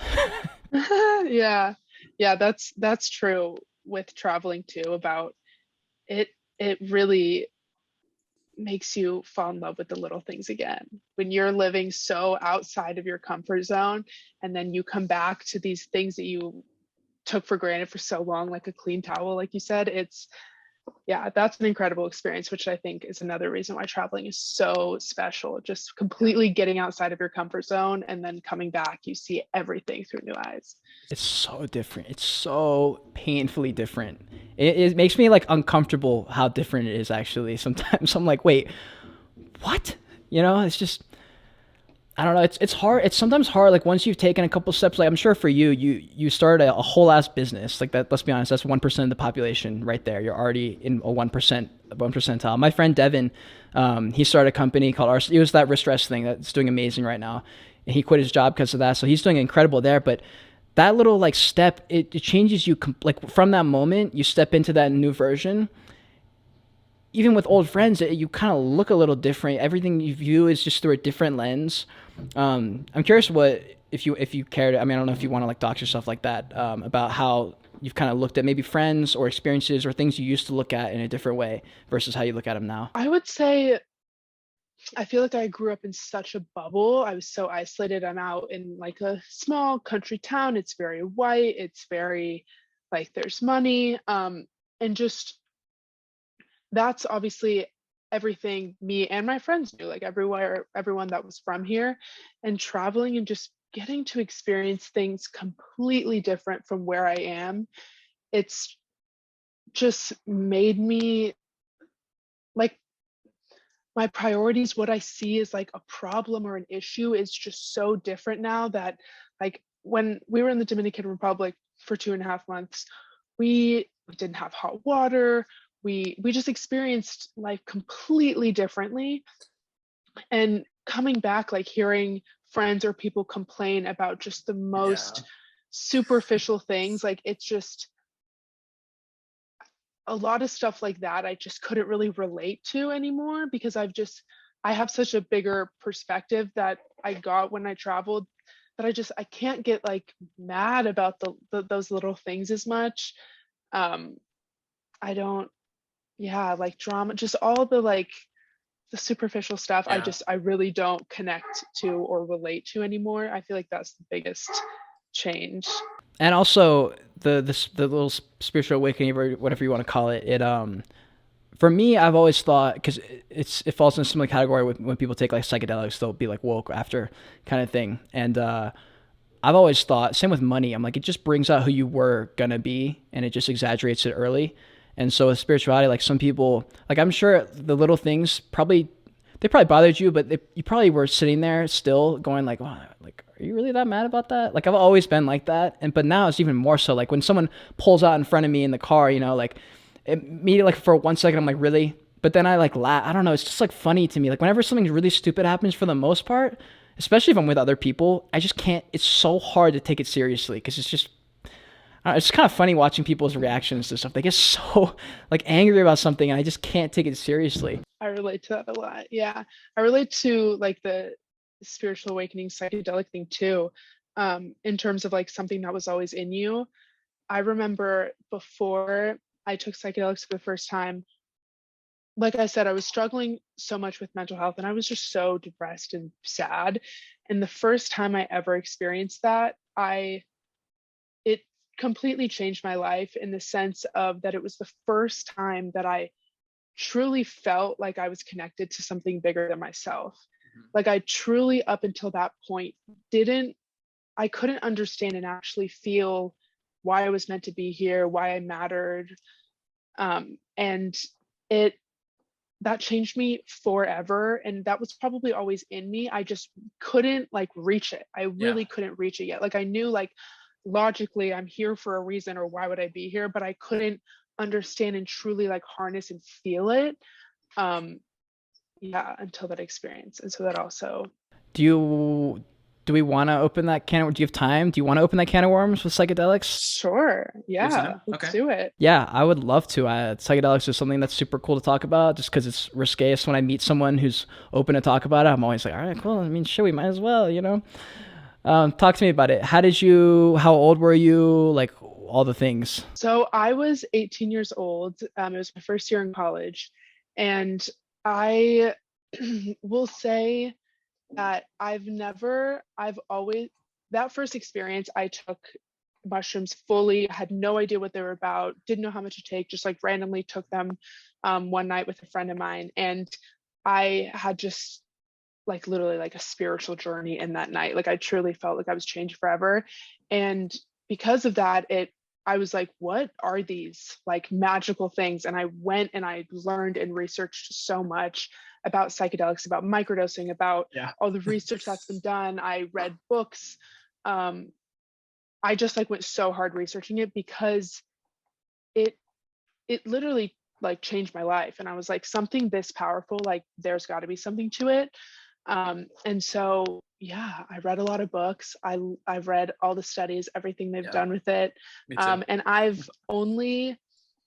I think what's such a shame is people treating them as just like party drugs, and then them having this kind of stigma as like, that's what they are. They're just party drugs, when I think they're such powerful tools, but they need to be treated as such. Like you can't just take some mushrooms at a party and think you're going to have this beautiful spiritual awakening. Like you need to actually have intention and purpose and knowledge behind what these chemicals and substances are. What do they do to your brain? How can you use that to find out things about yourself? So every time I do them, I have an intention, I have a purpose. I do them with people that I trust in safe and comfortable environments. What because I remember my first two. Mine was LSD, just like randomly. I was in my my apartment downtown. My friend was like, "Hey, like we got this acid. Do you want?" And he was I'm trying to think if I can out him like this. All right, we'll just cut that piece. Hold on. So when I first took a psychedelic, it was acid. It was in college. I think I was like 19 or 20. I think I was 20 maybe. I had just gotten dumped from my girlfriend at the time, like a few months before. And so I was like on this whole like working on myself area of my life, you know. And so I took it. Didn't know what it was. I had heard about it. I heard it was some spinal drop thing on your. And I was like, what? And so I remember hearing that in high school. And he was like, no, it's a piece of paper. And I was like, oh, what do you do with it? You just put it in your mouth. And I was like, okay. So just didn't really think anything of it. Ended up just like, it was like me and like like 6 or 7 of our friends. We were just kind of hanging out. We were like, hey, let's go get pizza. And I remember at that point I was so scared to leave because I was just like, I don't know if I want to leave this room. It was really scary to like go out the door. And we ended up doing it. It was cool. And I don't really remember it. Like the experience itself wasn't really that memorable. Nothing really happened. All I did was somehow I ended up in a pizza restaurant talking to a group of people that I didn't know. And I don't remember any of that. There's videos of it. I'm just talking and like they captioned it. They were like Cade and like Dashaway saying, they're like, I'm a popular YouTuber, because it's just like whatever. And so I don't know what I said. I can't remember. I think I just made some bullshit up. And so, but the next day I woke up and I was just like, what the fuck just happened? Like what just happened? And I couldn't fit. And I was just like, did that really just happen? Like my whole mind felt opened up. I couldn't believe all these things I had felt and seen, or it had like changed something in me. And I basically did the same thing as you. I was just, okay, I got to know what this shit is. So I did all this research, trying to find all these things. And I dove straight into that whole world. It's just so interesting. It's just so interesting. And yeah, the people who judge it are only the people who, I mean, I haven't met anyone who's tried it, who's a complete, just like, fuck psychedelics. They're not good. They're this, they're that. It's only people who haven't tried it. Right. And I would say people who, like I said, try it in bad situations. Yeah. Like I've heard of, I don't know, when people, and it's typically, I think people who haven't tried it, they talk about like bad trips. And I'm like, I think bad is subjective, because if you're trying to take psychedelics just to like have fun and like party around, like that might not be what you need. Like I feel like mushrooms have powers to show you what you need to see, what you need to work on. So if there's some pain that you're hiding, that you're purposely not seeing, and you might take psychedelics and that might start to come up and you might start to feel that, and that's not a bad trip, I don't think. Like that's just, it's showing you something that you need to see, that you're not aware of, like in your subconscious, it's coming up. And so I think those are beautiful, powerful moments. But again, if you're in a party with a bunch of people and all of a sudden you start feeling this fear or pain from some part, like it's going to spiral you, and you're not going to be able to actually like go with that and go down that path and explore and dive within yourself, because you're not in the situation or circumstance to do so. So that's kind of what I hear, is just people who are like, oh yeah, no, I don't like damn, I tried it once at a rave and I got sad or scared. I'm like, okay, well, there's your issue right there, you know? Yeah. Going back to your point you said earlier, I know a lot of people say set and setting. They say those are the two most important things. And while that's pretty much for the most part true, the intention part is actually right hand in hand with that. I mean, if you go in with the wrong intention, just like you said, like to go to a party, you're like, I'm going to go to a party, take drugs and have fun. It's like, yeah, we'll see, buddy. We'll see if that happens, hopefully. But if not, I mean, if you go in with the intention to do something, like work on yourself. Like for me, I typically trip alone. I've done it enough times to where I trust myself with it. And I've done it a few times with the trip sitter that I trust. But I don't like to trip with people who are also tripping. Just, I don't know, like how you said, I can't go down the rabbit holes that I want to go down when I'm surrounded by other people, or they want to go like run to the park or something. And I'm like, I need to like do something, but I can't. And so I've always liked to be like the only person tripping, because I'm selfish and I want to like get what I need out of this thing. And, the intention is so important. Like when I was in Washington, the reason I stayed there for so long is because I literally had like a full-on just death on top of the mountain. It was like the most symbolic shit you could have ever written. I was sitting there, I had been reading these like couple books that are really, really just amazing. And I was like journaling, and I was on like a really good few days of just like being mindful and shit. And then on a whim, the last day, I was like, okay, well, like I'm already here. Like I have all this stuff with me, so I might as well just like take it and see what happens. And for me, acid's always been more profound. Mushrooms has been more fun, like trying things, feeling like a kid. And so I took the acid, kind of had no intention to like die, but I took it, and I was like, you know what? Like I'll just go for a walk. Like nature's cool. It's like sunset. Maybe I'll see if I can catch the sunset. That'd be pretty cool. Timed it to where the peak would be right at sunset. And so I'm walking. I end up getting on this trail that I didn't know where I was, but I was still pretty close to the car, so I was fine. And I went on this little trail, and I was like, oh, like there's a little tiny mountain I can climb to, and it was like a ski mountain where typically people go skiing when it's snowing. Got up to the top, and I have like this, just I don't know how I planned this music. I don't even remember doing it, but I had like the perfect playlist of like super intense cinematic music. And it's hitting like right as everything's happening at the same time. I look up and I see the sun setting, and I'm on top of a mountain. So like I can see all the ridges like around. You can see all the mountains in the valley, and it's beautiful. And I get to the top, and I'm like on a ridge like this, and I'm walking along, and on one side is the sunset over here, and one side is a full moon. Like, and it was blue and then like orange. It was total opposite. And I remember just looking around, and I have all this filmed. I'm working on like a documentary video thing for my whole travel. So it's just a little exclusive. And I basically like was on top of the mountain, and like I had trouble with like my emotions sometimes. Like I hadn't cried in like 4 years, like since my like first breakup in like a long time ago. And I was like, man, like that's kind of like weird. I should be able to cry. Just every time I almost cry, I like it dries up. So I'm sitting there, and like that was kind of in the back of my mind, I guess. And I remember I'm just like on the mountain, super intense music, sun setting, the moon's over here, and I'm like so overwhelmed because I want to just stretch out this moment. It was so amazing and overwhelming and beautiful. And I was like, fill me in. I was just like, wow, I'm just trying to like prolong this present moment thing. I was like, why don't I just like be here?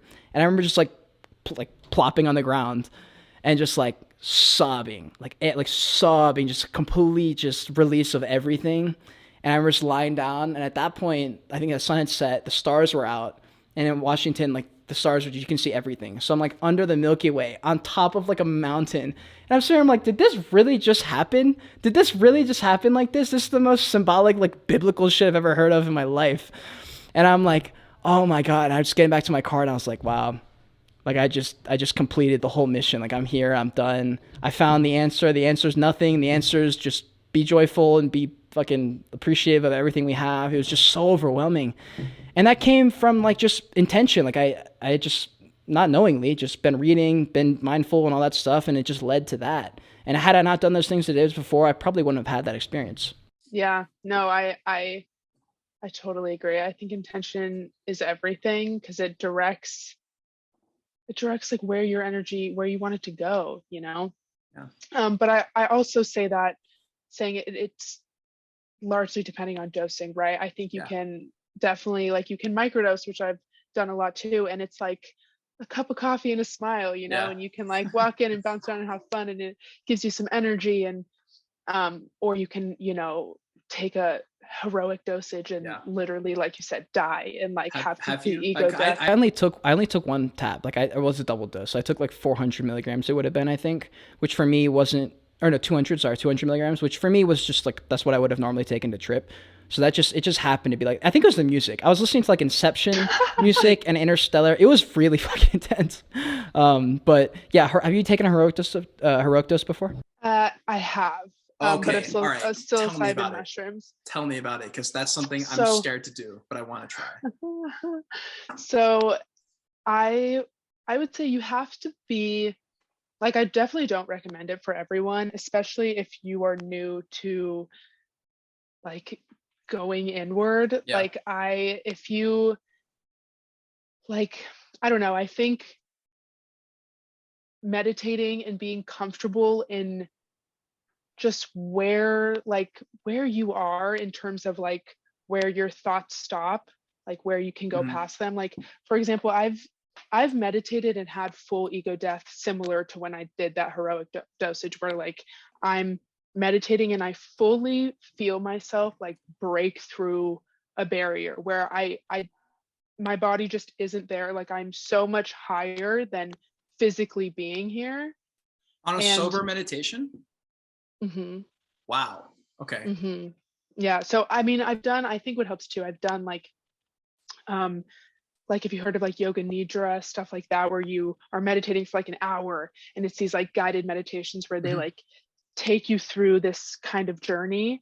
And stuff like that happens too, where I've just, it's not like I forget where I am. I'm just so much past that. Like I'm just so much higher than that. And I remember like I remember the first time that happened when I was meditating. I remember I was in a hammock and I just remember like literally breaking through to this place, and all I can describe it as was I felt like I was home. Like it was just this feeling of full like oneness, like belonging, feeling comforted. And it wasn't like oh my God, I've reached this amazing place. Like I want to stay here forever. I hope I don't come out of this. Like there was none of that. It was just this is home. This is always here for you. Like this feeling, this oneness, this connection, it's ever there. You just become disconnected from it at times when you're so in tune with physically being here. And I can't, that's very rare that I've only done it like a few times. Like it's like maybe twice in meditation, and then once when I took that heroic dosage. Yeah, it's quite an experience. With the heroic dose, did you take it and just sit on the couch and melt, or what happened? Did you walk around?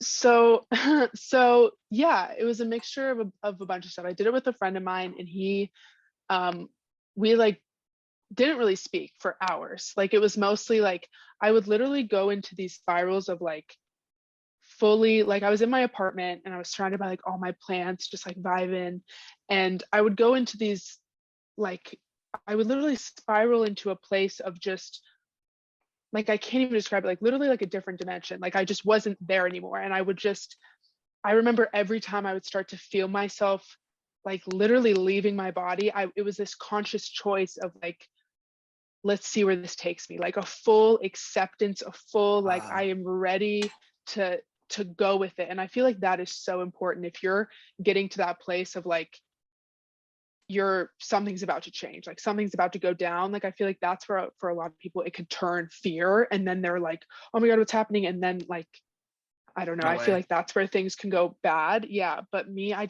remember every time it was this full feeling of like, let's do this, like let's see what I need to see right now. And I would feel like, it's so hard to describe, but it was all feelings, and I would completely lose where I was, and it was just this like feeling of literally not being at this place anymore. And I would feel myself kind of come down, and then I would like kind of check in with my friend, and we'd like, eye contact, know that we're both good but in our own worlds, and then I would just get lost again in this feeling of just like full oneness. it sounds so hippy dippy, but it's like I don't know how to describe it in another way. I know what you're saying. There's no way to explain it. There really isn't. I can say that maybe I'll be able to top you. So I tried. So like I don't know when this was kind of early, but I'm kind of like you where I wanted to feel it. I didn't have any problem diving into the uncomfortableness instead of like running away, because I was like, I already took this thing, like I might as well get something out of this. And so at that point I was still obsessed. I mean, I'm still obsessed, but like I was obsessed. And I'd heard about this thing called ayahuasca, and I was like, God, like I really, really want to try that. Since that, or I'll tell you in a sec, I don't know if I would want to do ayahuasca. It's just such a long process. I'm like, I don't know what I would gain out of that, because at that point, if I had done it, it probably would have affected me more. But if I took it now, I'm not sure what exactly I would need to gain out of that. But anyways, I was really researching it. My roommate at the time was a prolific dealer so I was like, okay, like if anyone can get it, it's going to be you. So like a godsend, like a week later, our other roommate was also a very prolific dealer. I don't know what I was doing living with. I was not a drug dealer. Okay, listen, I was just here. So anyways, he was like our upstairs dude. Anyway, he used to live there. He would always get these weird envelopes and packages, and he had left a couple months ago, but every now and then we would get a package for him, and we hated him, so we would just open it. He was a jerk. And he would steal our stuff, so we would just open his packages. He was loaded, so he didn't miss any of it. Sorry, John, if you're watching this.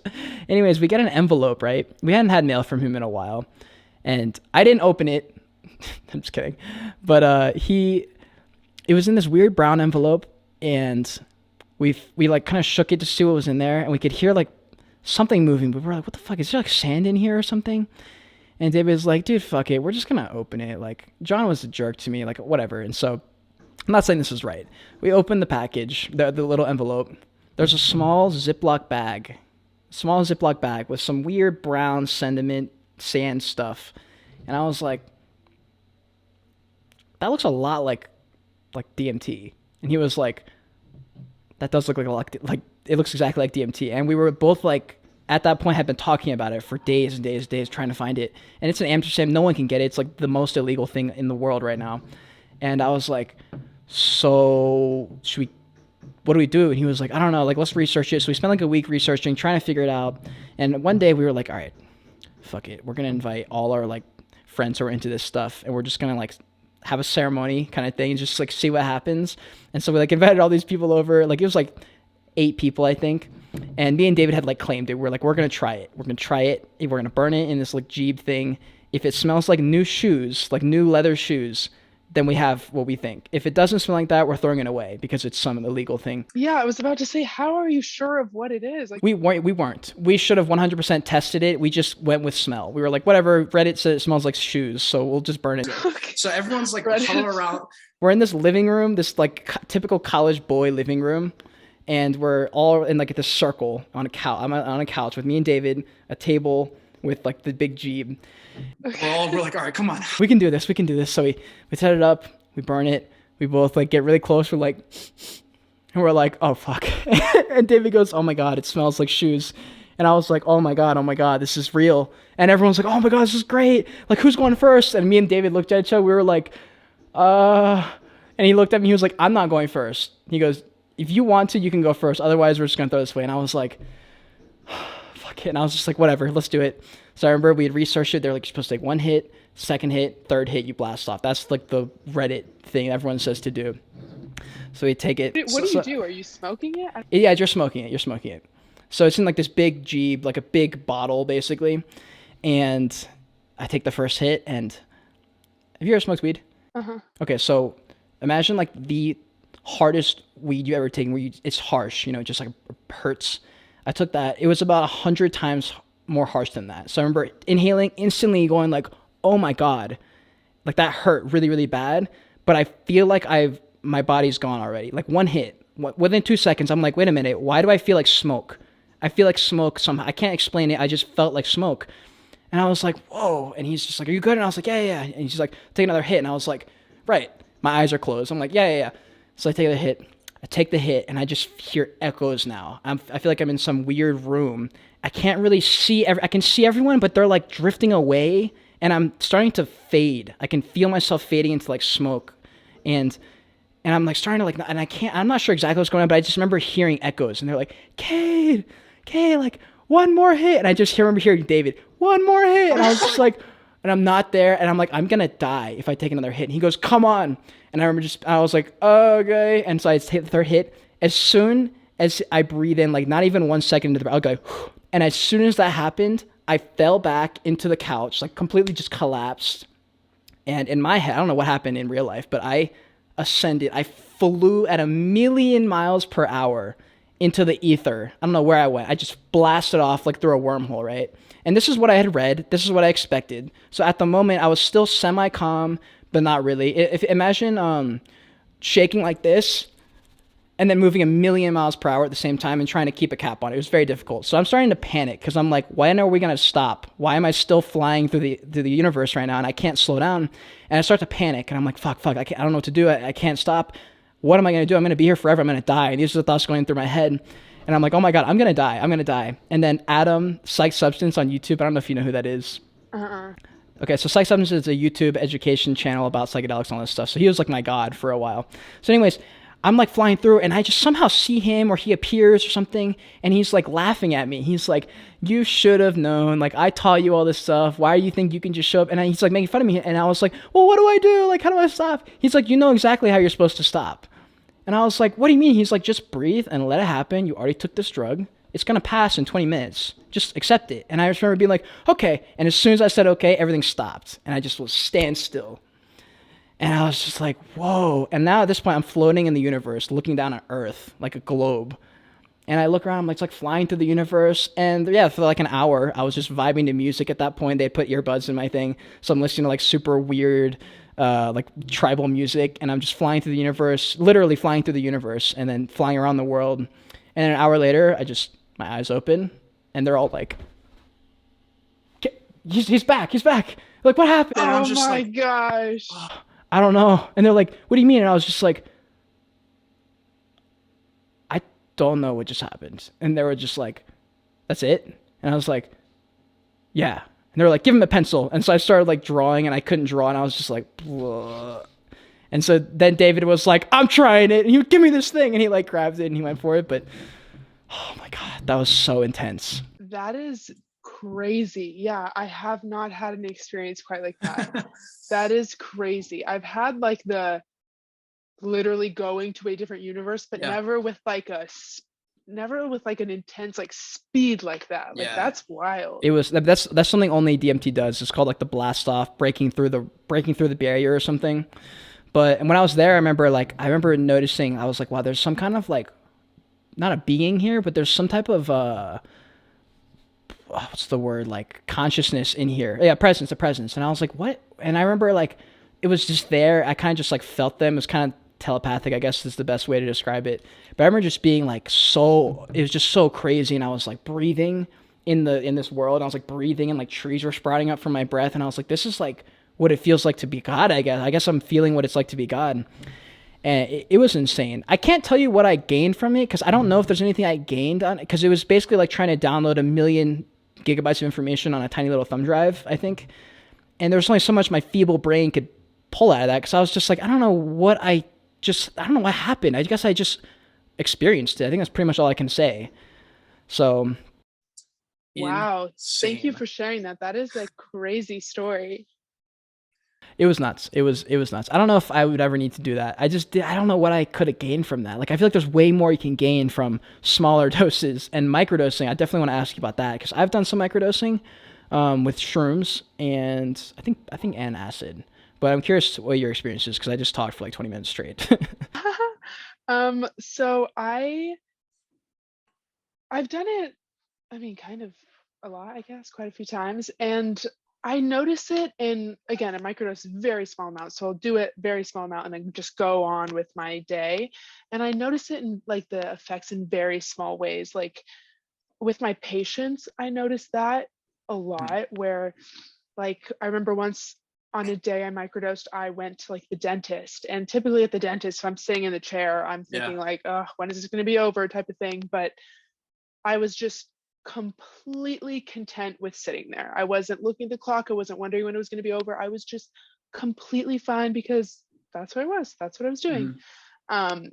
And in my body, I feel it so much. Like if I'm sore, it just makes me so like connected to my body. Like I feel like I can actually like feel my muscles like from inside of my body. Really? Like it's a much better like mind to body connection. Like a lot of times when I do nidra, where it's like the hour meditation where you're laying there and the teacher will direct all of your energy into one part, like one finger, one other finger, one like specific parts of your body. And I feel like that's like kind of trained me to be able to really do that, like really concentrate all my energy into feeling like what my hand feels like, but like from the inside.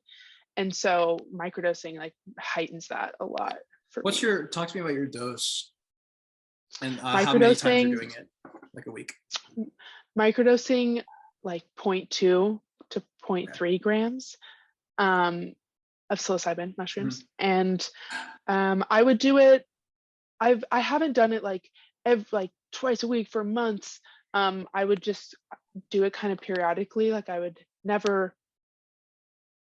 the most I've done is like every few days for like a few weeks. Yeah. But yeah, more like randomly. I've never done it kind of consistently, because honestly, I feel like after I microdose, like I feel like the effects for like a while, because I feel like that one day where I felt like, so I just noticed like, oh, I experienced so much patience today. Like I truly was never feeling like that urge to do other things. And because I experienced that so heavily, then I'm kind of like in that state where then, you know, the next time I'm at the dentist, I can kind of like fall back to that place and kind of remember that feeling and that comfortability with the exact moment and not wanting to change it.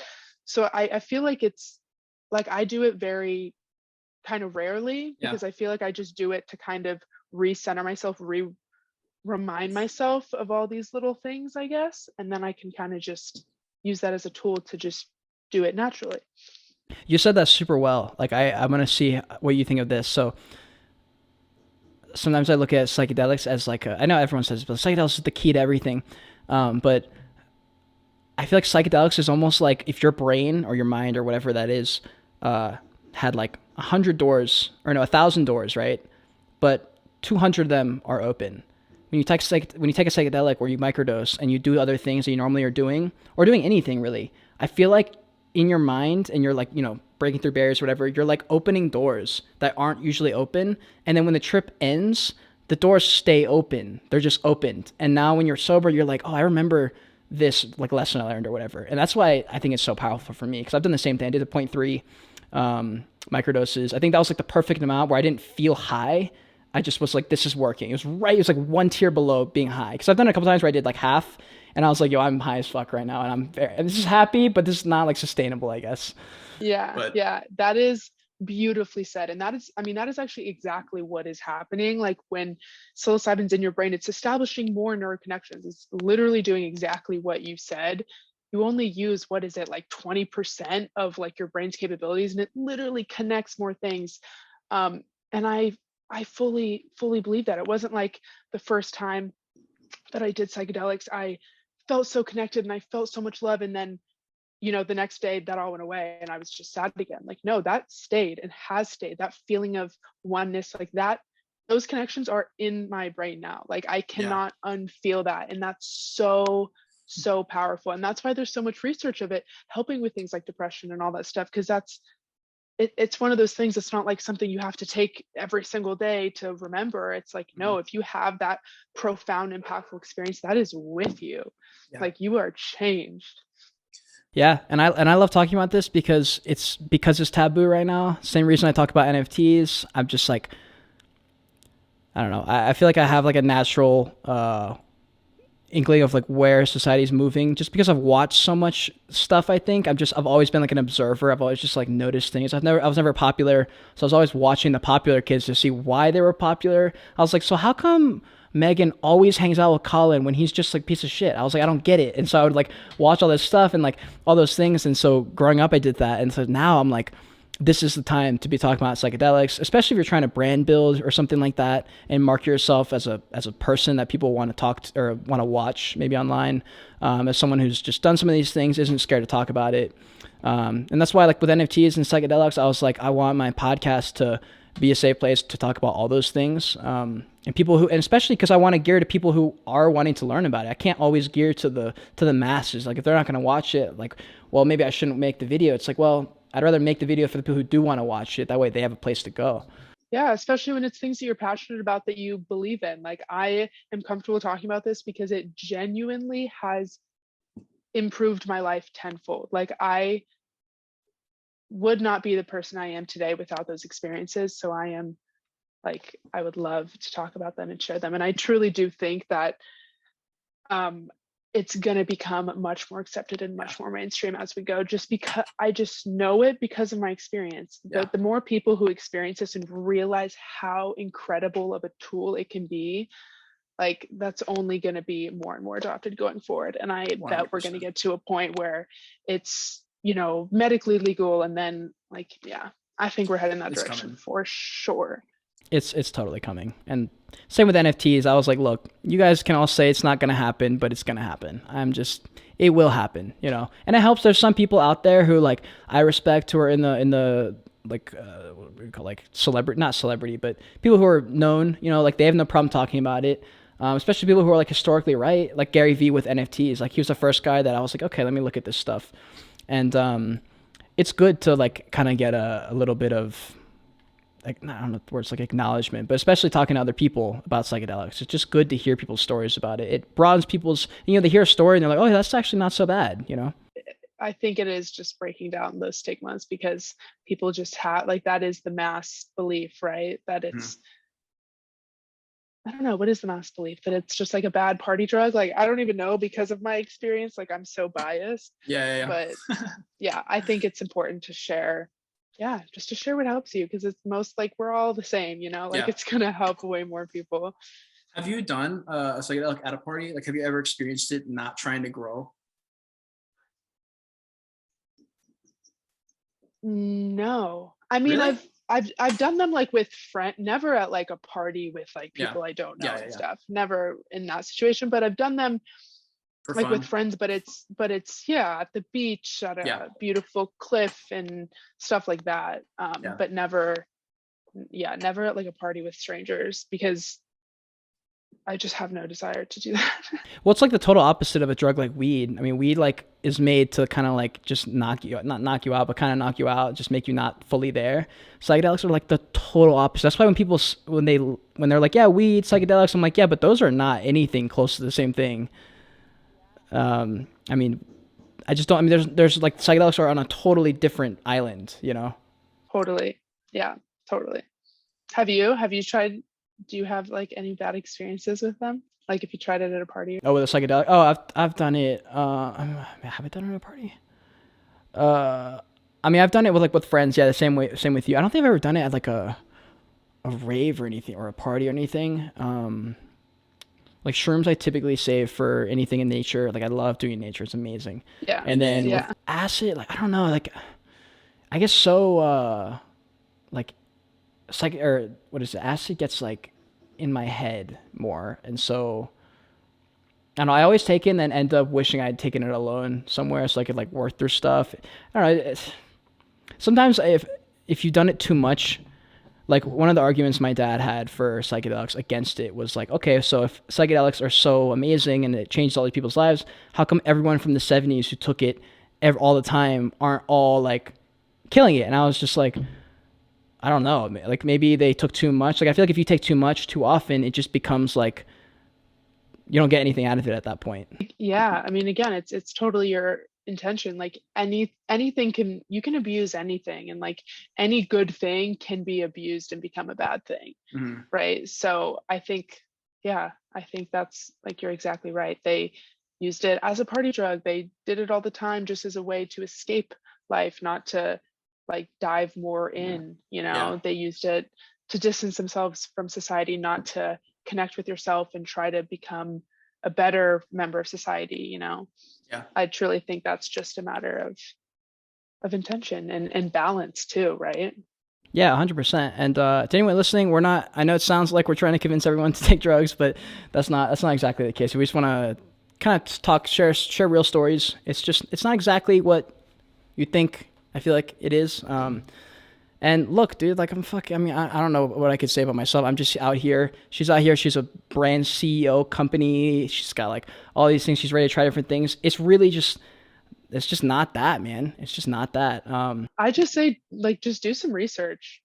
Yeah. Honestly, like I never, I think a big mistake is someone just like listening to this and being like, okay, and like running, I need to find a drug dealer and do. It's like, no, like research, first of all, actually understand how these work, how they impact your brain, so you can make an educated guess on whether you think you'll get something out of it or not. Because at the end of the day, like you'll have like a calling if you think that this is something that could help you or not.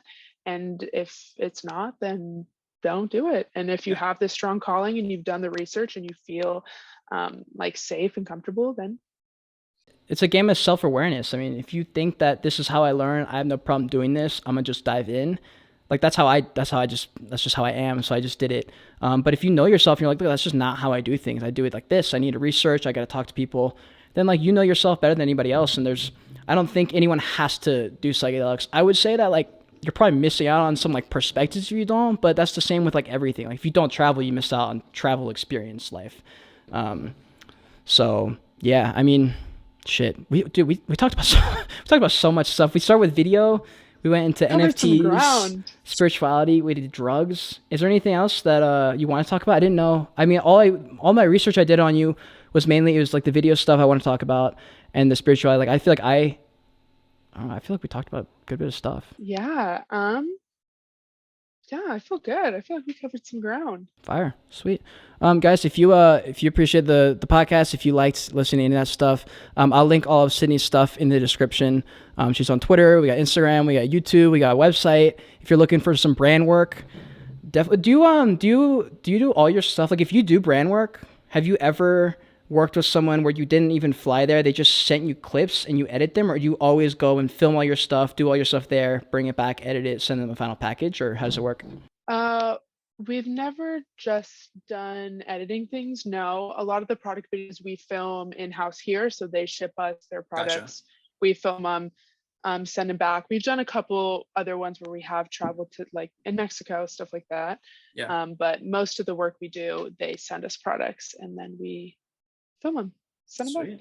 Cool. All right, guys. Well, if you like the video, the podcast, hit the subscribe button, drop a like, and give us a follow. Give her a follow on Twitter. She's trying to get that soul art out there. I'm gonna make a phantom wallet because I want one of those. Do it. Peace, guys. Peace, guys.